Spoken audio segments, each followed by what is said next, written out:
was how the audience at my theater was after this movie ended. Me though, I was not as impressed.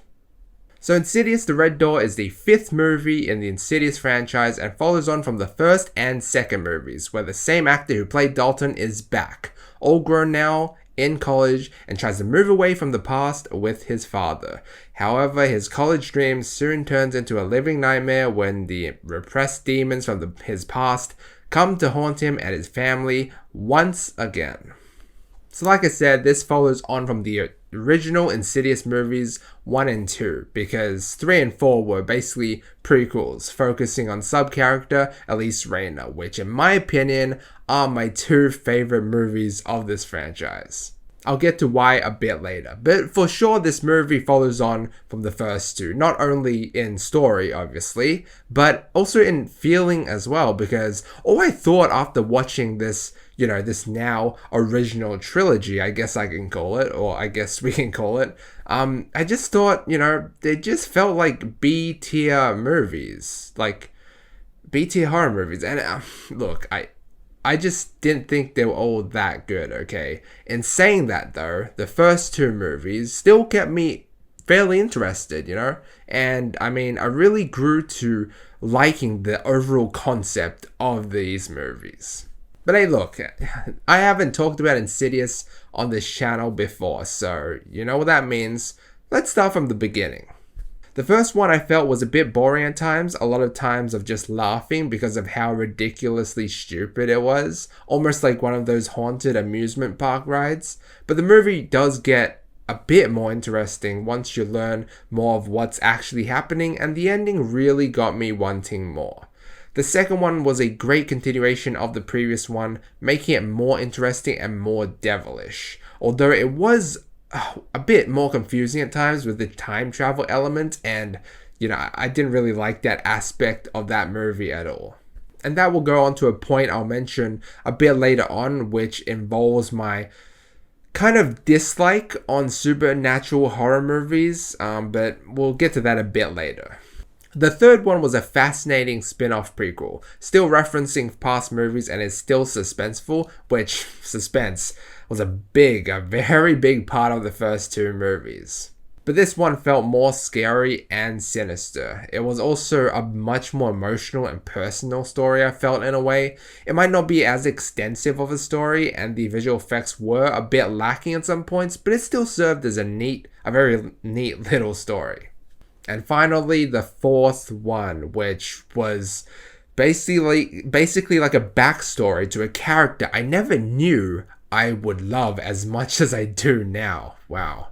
It didn't really feel as scary or as suspenseful as the previous one, but it felt very real. And there were a few surprises packed in this one that were a joy to watch unravel and unfold.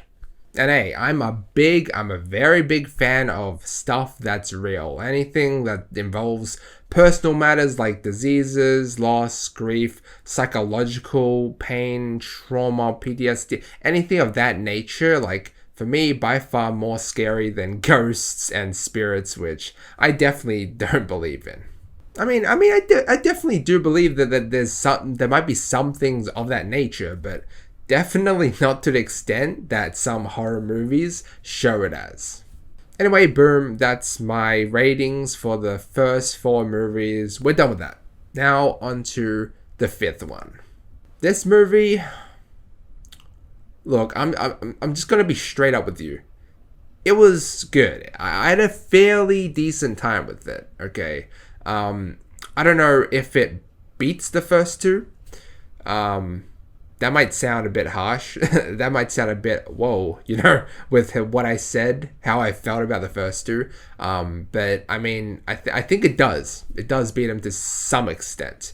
But it definitely doesn't beat the 3rd and the 4th movies, in my opinion. I'm sorry, I watched all 5 movies in quick succession, and that's just how I feel.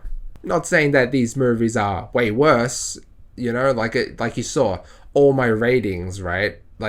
For these movies are around the same, B-, B+, and honestly, now that I think about it, maybe I thought the 3rd and 4th movies were better because either they actually were, or at least they actually were for me, but like, or the more I watched of this series, the more I got into it, you know.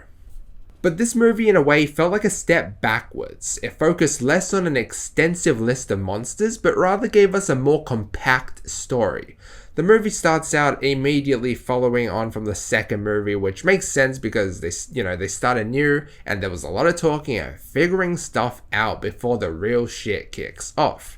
Which is fine because I like the story, I like to see where it was heading, and also like the later developments between this family that's like all grown up now and is kind of like, you know, one's, you know, this side and then another this side. It's kind of like not as connected as before, so it was interesting seeing how that was playing out. I also like Dalton's sidekick in this one. I thought she was a cool addition to the movie as well. Although unfortunately, like, she's not really one that I really cared for that much, and that's a shame because it would have been nice to have more characters in this movie that I actually felt something for. I mean, I can't really say how much I felt much emotion in this one, which some people who have watched this movie might be like, hey, wait a minute, you know, there was a few emotional and bittersweet moments in this movie, and there were, sure. You know, especially towards the end with the father and the son, you know, and the developments throughout this movie. Sure, right? I mean, the movie doesn't really go a route. Like, I saw it was going in a route that would have made it more emotional, but then it kind of swerved from that. But other than that, yeah, sure. It was a bit emotional, but nothing really to write home about. Like, how I felt at the end of Insidious Part 3, or Chapter 3, or whatever you want to call it. But the thing that they really upped the ante in this one was the scares. Now, I never knew Insidious as movies known to make you jump, you know. I mean, it wasn't until 3 and 4 where it got way more sinister feeling. And I like that, right? But this movie felt different. It was sinister, but man, I mean, look. Let me just say this first, okay? Before I get to what I thought about this movie. I always knew these movies to be movies that kind of creep you out, right? I mean, I know that's how the first 2 movies felt for me. Like, they were just really... They were suspenseful. That's all they really were. They weren't really that scary, right? And... I mean, I really can't say, like, I felt scared or terrified in any way whatsoever. Like, especially the first one, it was just kind of just suspenseful, just suspense. It wasn't even, I don't think it was as suspenseful as this one was, but that's besides the point. But basically, like, maybe I thought that way because of the little House of Horrors kind of amusement park, cheap vibes I got from that movie, the first one. But this one, oh man, you can clearly see the evolution, and some scenes and moments were pretty terrifying to watch unfold. The suspense, the music, the tones, the cinematography, the suspense. Wait, did I say that one already? I never knew of Insidious as movies with jump scares, so this one just felt like jump scares galore at one point. It got to a point where I was like, okay, we get it, right? Demons are coming to haunt him once again. You know, get on with it. You know, we get it, dude. my friend said some guy sitting next to him was like jumping at every jump scare that was just shown on screen. That shit was funny to hear. But yeah, look. You know, some of the jump scares were pretty hectic. I'm not gonna lie, especially like the first few. I mean, the first one where he was like, you know, painting for the first time. I was like, whoa, you know, like those ones that you don't really expect, I really love. But a lot of the jump scares in this one, I gotta say, the more I kept watching, the more I knew which ones were coming. And I don't really like that, you know, like it's not scary when, you know, like jump scares where you're waiting for it to happen, right? Like just waiting, like it's not even like fun. They're just mini heart attacks waiting to happen. Like they're just stress that no one ever really needs, right? See, I like horror movies, okay, but I'm a fan of, you know, like I said, jump scares you don't really expect. Luckily, this one had a few, right? 1 or 2 or a few, I don't know. It had some, right? But I'm more of a fan of creepy stuff. Stuff that doesn't really need a jump scare, like a loud audio that just startles you for no reason. Like, bro, come on now. In the real world, if a ghost fucking comes at you, you don't hear fucking billion drums in the fucking background of your fucking eardrums. Like, psh, you don't fucking hear that shit. So that's why it's kind of scary. Like, not scary, but like it jumps you, it startles you. Like, I don't like that, bro.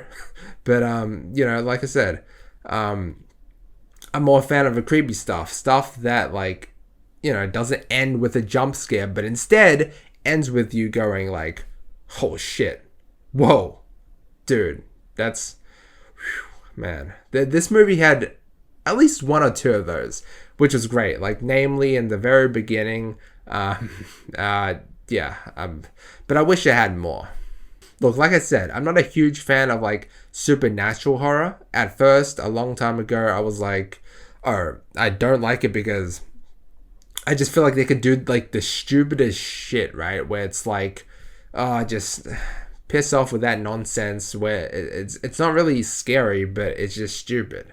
Now I've kind of gotten over it a little bit and just like understand it as it is and just don't read into it too much anymore.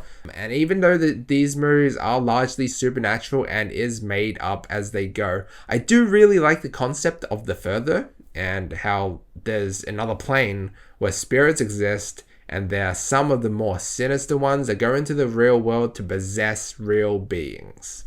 I've really grown to love this concept. I really have. And yes, some things in this movie was just stupid with the jump scares. I would imagine someone who's, watching this for the first time, who hasn't really seen it for the first time, obviously. But what I'm saying is that I would imagine someone who's, watching this who hasn't watched the first four leading up to it, be like, I could imagine them being like, what the fuck is this bullshit, Because for the most part, like, in the beginning, there was a lot of what seemed like cheap scares, right? But those of us who know that that's just in their heads because of PTSD and stuff like that, which I like because it still feels kind of real, A few times myself, I like as a kid especially, I would get scared of like I would get startled of random sounds. I wouldn't be able to sleep in the dark a lot of the times, and I would always like kind of scare myself by imagining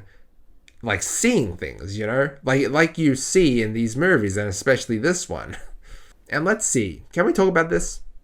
I guess we can because it was in the trailer. Speaking of, I'm so glad I didn't watch the trailer, or at least the final trailer coming into this one, with the infamous MRI scan thing that, I saw an article on social media that was like, oh, this thing will make you not want to take an MRI scan for the rest of your life, or some stupid thing like that. I'm so glad I didn't watch it because, like, like I said, I hate when I know something's coming. So that scene was a lot more suspenseful because of that, But anyway, the red-faced demon. Not going to give too much away, but I really wish there would have been more to his character in this one.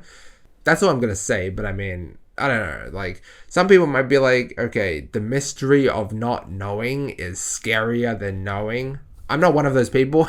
I need to, like, know, right? At least something. Like, I saw, like I said earlier, did I say earlier? Like, during the later stages of this movie, I could have seen a way this movie could have, wait, no, this is something else, no. What I said earlier doesn't apply here, but, like, I saw a way this movie could have gone, which, like, could have tied the red-faced demon into the story very cleverly. Not going to say any more of that to avoid spoiling it, but let me just say, like, to sum it up, okay, a bit underwhelming in terms of the actual tangible bad guy aspect. Ultimately, this movie was a scare fest. A few actually scary scares, but most just felt like cheap jump scares. The story was interesting, but overall, this isn't a movie I'd run my mouth about how good it is. It just felt like one to pass the time, and kind of a homage to the original trilogy. I also swear, like, some parts of this movie, like some parts were cut out of this movie that was in the trailer. Like, I swear, because a part of me was like, I kind of felt like this movie was a bit short-lived. I'm going to give Insidious The Red Door a B. Like I said at the very beginning, a lot of guys clapped at the end of this showing, and I kind of cringed at that because I definitely didn't feel the same way. A part of that was due to the fact that I saw a way this, like I said earlier in the middle of this review, like I saw a way it could have gone to perhaps make it better. Like, this movie swerved last minute from what I honestly thought could have made it better and made it stand out. It wasn't, like, I can't say it was terrible, but it was just, And also, man, Insidious 2, the last of that, dude, the thing with Allison, I was like, waiting to see, like, through these movies, maybe we'll get a sixth one. I would welcome a sixth one. I would definitely welcome. I mean, I thought this movie was called Insidious: The Final Chapter. That's what I thought coming into it, but I guess not. I mean, yeah, I don't like I heard that's the reason why they didn't continue with that plot of Allison at the end of Insidious 2 was because the director didn't know where to go with it. And it definitely showed with 3 and 4 being prequels. But now we've got the original trilogy back running again. Hopefully we'll get another one. Who knows? But I mean, we'll see. But guys, thank you so much for watching. Let me know what you think down below. Like and sub if you enjoyed. And as always, feel free to check out any of my previous videos. Until next time.